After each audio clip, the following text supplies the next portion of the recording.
football is tomorrow, and all eyes are going to be in Athens, Georgia, South Carolina, an SEC game.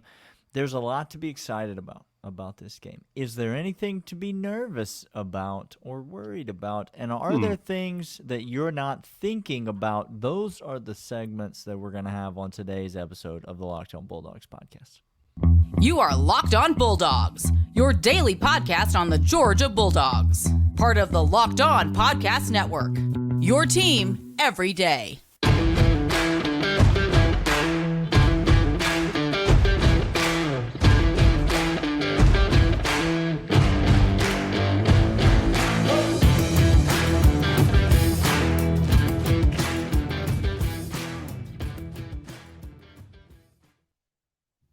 Welcome back, Locked On Bulldogs, part of the Locked On Podcast Network, your team every single day.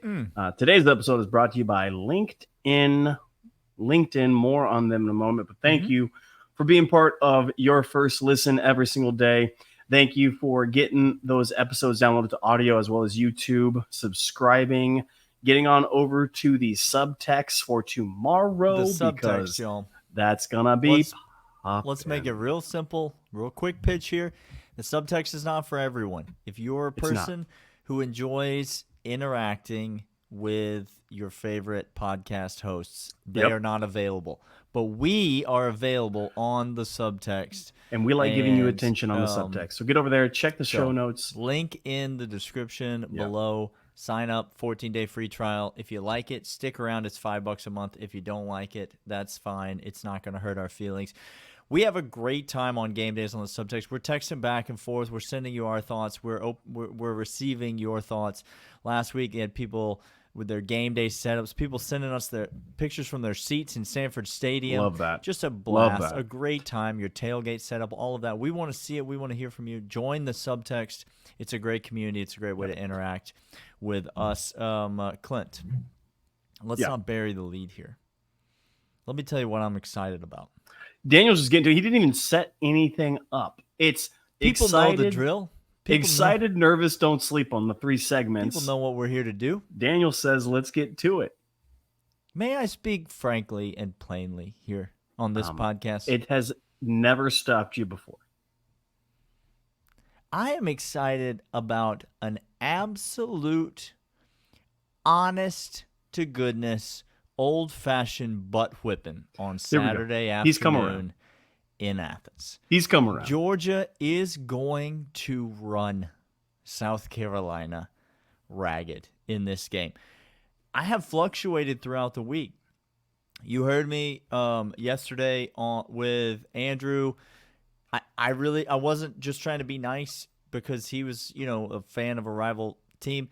I really did. I was oscillating between, I thought there were two possible outcomes in this game. I thought Georgia wins by something in the teens, or I thought Georgia comes out, makes a statement, and absolutely demolishes South Carolina. I thought those were the two outcomes that were possible. Let me just tell you, I've whittled that down to one possible outcome tomorrow, Clint.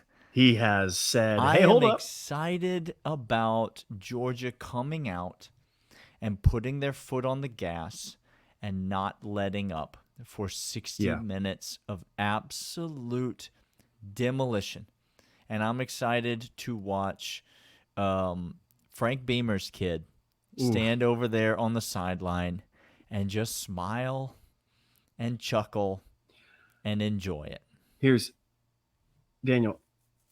He's not going to be enjoying. You're going to be enjoying it. Well, I'll be enjoying it, but in the press conference, he'll be jolly and make some jokes, and he'll grab his head and he'll start shaking it. Look, here's what I'm excited for, and it goes part and parcel what you're saying. Okay, I'm excited for the Shane Beamer That-A-Boy clap. If you don't know the Shane Beamer That-A-Boy clap, it's when his defense is getting run over and over and over. When his offense gets sacked, it's 2nd and 16. Tackle for a loss. Tackle for a loss comes up. When the punt team punts it out with a 16-yard net because the coverage team couldn't get down. and Shane Beamer wants to keep the troops up, Wants and the so he morale to comes be out. high. He comes out. He's bending at the waist. He's doing one of these claps. It's a real Dabo Swinney move. Real Dabo Sweeney move. Okay. Um, I'm excited for the enthusiastic attaboy. Keep chopping. He might even say the phrase "keep chopping." He stole it from Kirby. He's 4 years too late. He doesn't care. He's going to reuse that over and over and over. I cannot wait for that because Daniel, you're right. Lay the points. Lay them early. Lay them often. Lay them. There's still 27.5s out there, y'all. Lay the points. Them. I'll tell you what I don't hate. I don't hate South Carolina team total under 13.5 because I'm just going to do the quick maths again. They ain't 7, 14 points. 21, 28. That's more, Daniel. Yep. It's more than the 27.5. So if Georgia, which I predict will be scoring a touchdown 6, a quarter touchdowns? At minimum, and I don't anticipate South Carolina scoring any points at all. Okay. All right. That's interesting. Well, that's the cover. What if I told you that South Carolina's offense was going to score more points for Georgia than they did for South Carolina? They call that in the biz. They call that the little look ahead. He's giving you a little look ahead at third segment. Don't sleep on. Look, it's going to be an absolute beatdown on. It's going to be a beatdown. And it's early on in the season. We need to see it. We need to see it, Clint. I'll tell you what. I need it. You need it. The Georgia fan base needs it. The comment section needs it down here. Everybody needs to see it. By the way, here's what I'm also excited for.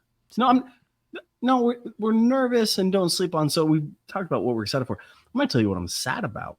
Oh, well, this is a new segment. This is a new segment. I'm sad that we're losing South Carolina fan comment because y'all are cutie pies. Y'all are just sweet.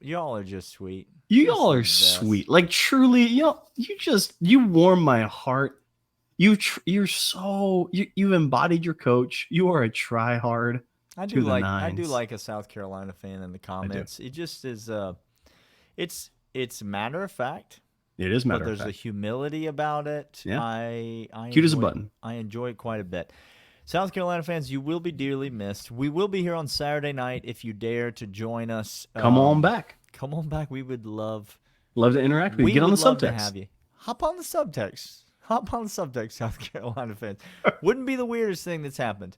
So we'll be back. Segment 2. Segment 2, what are we nervous about this game? What are we anxious about? What keeps us up at night? All of that and more right after these.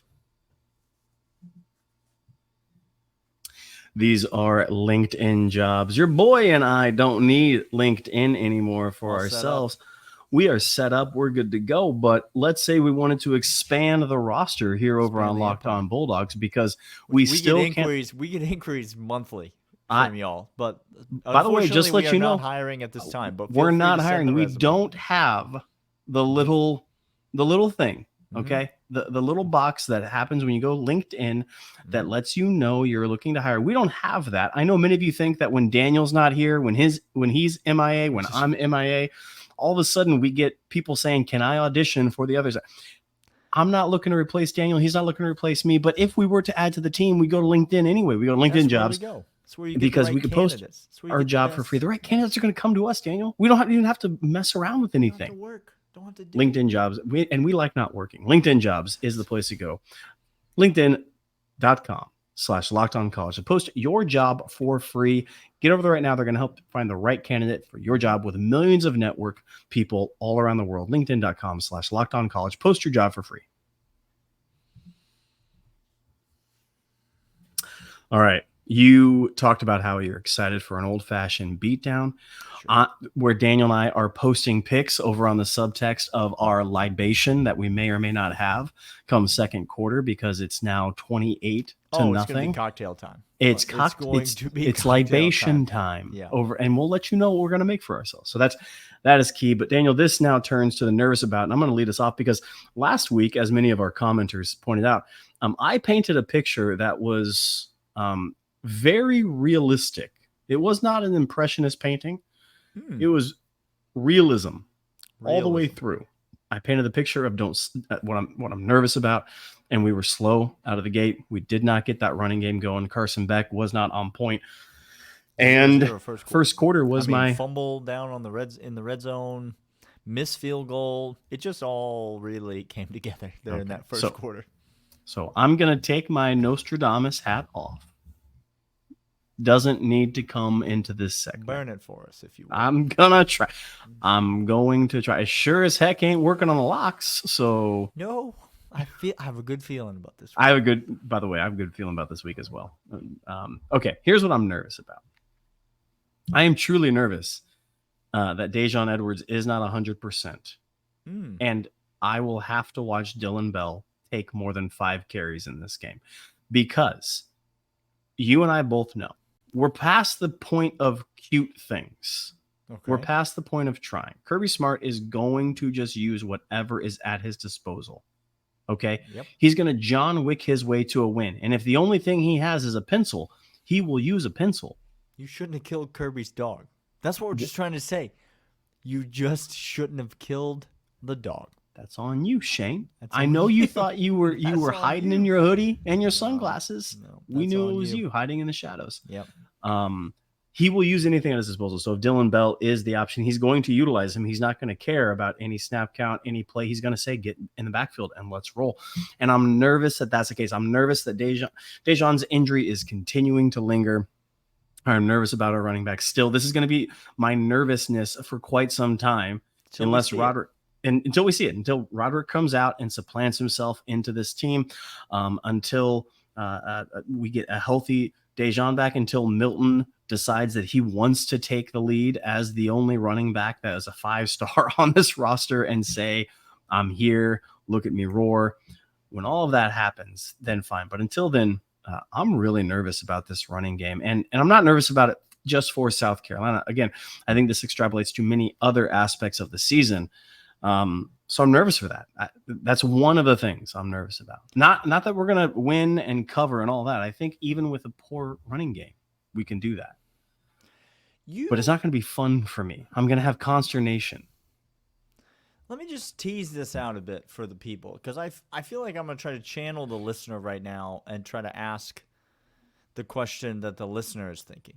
Okay. Because I think I know the answer to this question, but I suspect that the listener, as he or she listens to you talk, is thinking to themselves, man, Clint really hates when Dylan Bell runs the football. Like, what's up with that? I don't. I love it when he runs the football. But you said that you're nervous that you're going to have to watch him carry the ball more than 5 times. So just explain to the people what it is about Dylan Bell running the football that you do not enjoy. I don't enjoy that because that's not good long term for Georgia. It means that we are out of sequence. That means we don't have healthy running backs. That means we're scraping the bottom of the barrel. It's week 3. It's not week 10. It's not it's week 3. And if we're already using Dylan Bell, we have punted. We have punted on a run attack. And that means that we have absolutely zero security in any of the running backs because he's not a running back. That means literally every on-roster running back, including Cash Jones, is not going to be used as a bell cow in this offense when we need them to be, because we run to set of the pass again, and we do the vice versa. Well, we'd like to, but we would like to. And if Dylan Bell is out there, that means we have given up on all our running back room, and that terrifies me. It's interesting because both of our nervousnesses center around not only the running game, but they center around specifically the person of Daijun Edwards. I am not nervous that Daijun Edwards is not 100%. I actually think I'm going to go one step further than you and say something a little bit more terrifying. Okay, you're gonna paint the picture. You're going to be the realist painting. I'm nervous that Daijun Edwards is 100%. And he is going to play. Oh, okay, you're right. You're right. This is worse. Yep. See? And it's not going to make a difference. I've realized over the course of this week, the more people I've talked to, I've done several interviews, and I've talked to a lot of people about this game. And I've realized the more people that I've talked to and been asked about this, the more times I've found myself saying the words, Georgia's running game has not been very good in the early season. There's been some issues on the offensive line, particularly on the left side of the offensive line. But I think the main issue with Georgia's running game is that the backs aren't making anyone miss. But in my opinion, the best back on this team is Daijun Edwards, and he hasn't played yet due to injury. But I think he'll be back this week, and so hopefully that solidifies the running game. Some version of that has come out of my mouth a bunch of times, and it's only been today that I've sort of realized, oh, I'm putting a lot of stock, emotional stock, in Daijun Edwards' ability to fix this running game. But what if he's fully healthy? What if he doesn't fix the running game and it still sputters and it still doesn't look great? Now, Clint, we are out of bullets in the chamber. We're out of backup plans, right? We are on to plan C, D, E, F, G. We are well past pushing the panic button on the running back room at this point, because ain't nobody else walking through that door at running back. It's great that Dan Jackson was our option. Clemson a couple of years ago started at safety in place of a couple of guys because we had surrounding him a talented roster beyond belief on defense. Sure. And you get away with that at the safety position. You could scheme it up. You could do coverages. At running back, Daniel, there's one ball. Mm-hmm. There's one person that could run the ball at a time. And when you get it, you have it. Okay. And so if you're resting your hopes on, again, Cash Jones, who, by the way, love as a change of pace, love that wheel route, come on in and do fun stuff every once in a while. Don't be my RB1 or RB2. Don't be my RB1. I seriously thought for a second you were going to be like, it's great that Dan Jackson came in and played safety because now he's going to have to come in and play running back because we may be asking Dan Jackson to play tailback in a few weeks. I don't necessarily anticipate that being the case, but it just occurs to me that's enough to make me nervous. Like the Daijun Edwards coming back, but the running game's still not solidified. Now, I think South Carolina's run defense is actual hot dog water. And so I fully anticipate Georgia being able to run the ball with anyone and everyone.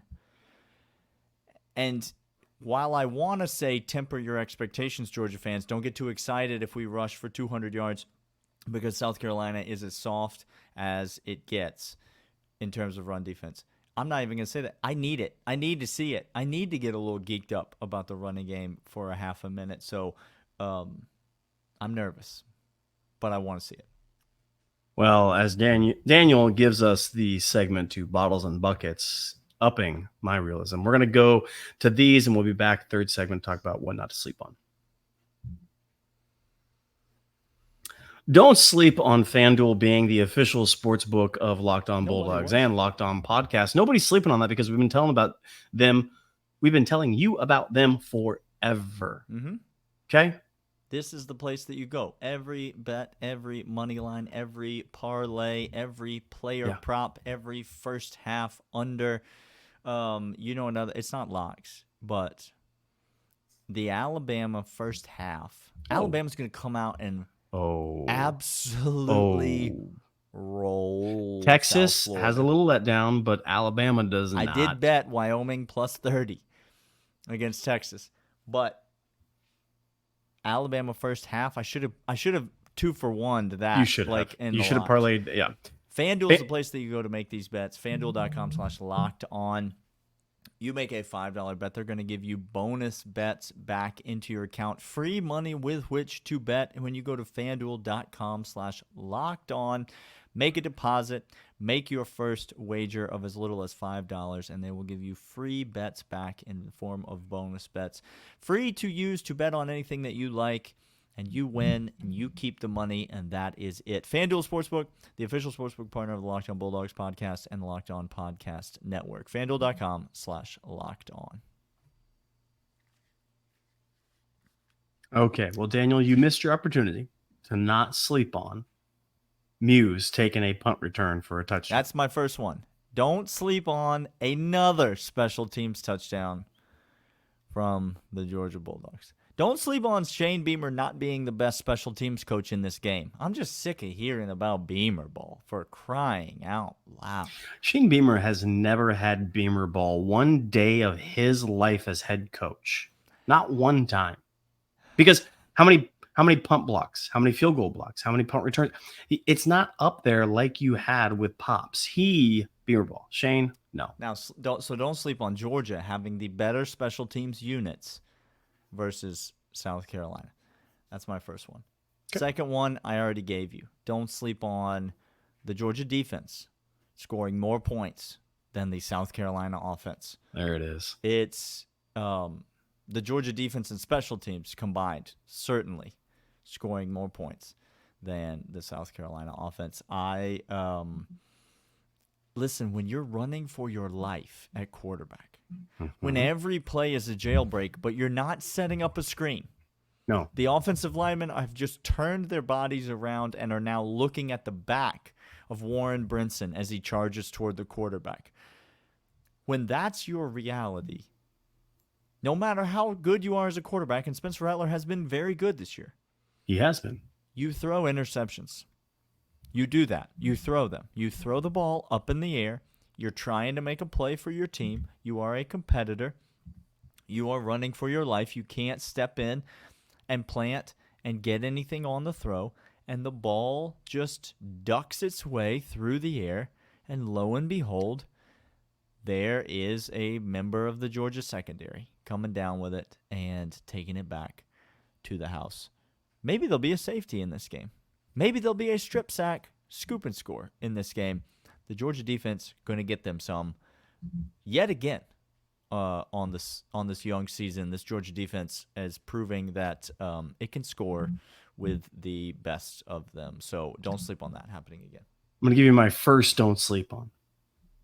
Don't sleep on South Carolina not making its way past midfield for the entire first half of this game. The defensive lather is really starting to build, folks. He is getting in. He's just getting started. It's the best defense Kirby Smart's ever had. He's going to die on that hill. I will die on. Look, Alabama's offensive line is trash. Said that forever. Turns out it's true. Georgia's defense is the best Kirby's ever had, and it will be markedly so when the three best safeties in the entire college football are playing on the same team. It's going to happen. They're not going to get past the 50 in the first half. Don't sleep on that. My second don't sleep on. Okay. Don't sleep on Carson Beck having 2 touchdowns of 50 or plus yards in this game. I don't really care. I do care. I'm very nervous about the running game, but also I don't think Carson Beck is going to give one flying crud about it. And I think he's going to come out ripping. You saw his confidence meter start to go in the positive direction second half and really starting the second half of the second quarter. You saw the confidence tick up. You saw the arm talent that people say, but you actually saw the live arm. I think he is going to start ripping it, especially if Ladd McConkey dresses out in this game. Hello. 2 touchdowns to Ladd over 50 yards in this game. I was going to go Carson Beck next, and listen, for Georgia fans, I legitimately don't think there will ever be a time when the angsty Mike Bobo comments go away. I legitimately do not think that the man could ever do anything to make some people not crap all over him the second one thing happens. He could put up 50 points in the SEC championship game against Alabama, but have a questionable third down draw play. And it will be the entire game. We won't make it anything in the playoff. We won't get the national championship because of Mike Bobo holding us back. That would happen. First of all, Georgia fan, if you're listening, just think about that reality, that there's nothing he could ever do to make it so that people would stop complaining about him. Doesn't that tell you everything that you need to know about the people complaining about him? Like, doesn't that already answer any? So, the Mike Bobo haters are never going away. But don't sleep on the we need to turn to Brock Vandegrift, we need to turn to Gunnar Stockton crowd. Don't sleep on them being silenced for the remainder of the season after this game. This will be they have left the chat. Okay? So all of you on Twitter, get your last little pokes in. Get your last. I've been telling you that Gunnar Stockton's the best quarterback on this roster since spring practice. I've been telling you he's the one that really needs to be running this with the first team. Just get him in while you can, because after this weekend, don't sleep on that line of rhetoric. Is she gone for the remainder of the season? They're not gonna be here. Any final don't sleep on for this game against South Carolina? Don't sleep on the Subtext being the premier place to interact while this game is happening. I legitimately, last week was our first week on the Subtext. Loved it. It was the Ball State game. Had so much fun with the folks on there. If you're on the fence, I'll just tell you, I also was on the fence. We pitched this idea, we had this idea, and in my mind, it was like, I don't really know what this is going to be. I don't know if this is going to be great or if this is going to be the worst thing in the world. But the 199 showed up. And the 199 got on there, and it was a great time. Don't sleep on the Subtext being a heck of a lot of fun this week. Don't sleep on literally every good idea on this podcast. Me pitching to Daniel and him saying no to it the first 3 times I pitch it to him. Let's just ease. Let's just ease the. Also, shout out to the Subtext member whose name is literally Trevor. You reminded me of that when literally Trevor, you are a hero, and we love you. We salute you. Join us on the Subtext. Please do. We will be back on Saturday night on this podcast. Make sure you're subscribed. Make sure that you are following along with us for the Overreaction Show at some point on Saturday night. Might not be as soon as the game ends, but we'll be around at some point on Saturday night to overreact to everything that we saw during the game. Enjoy it, and we will see you guys then. See ya.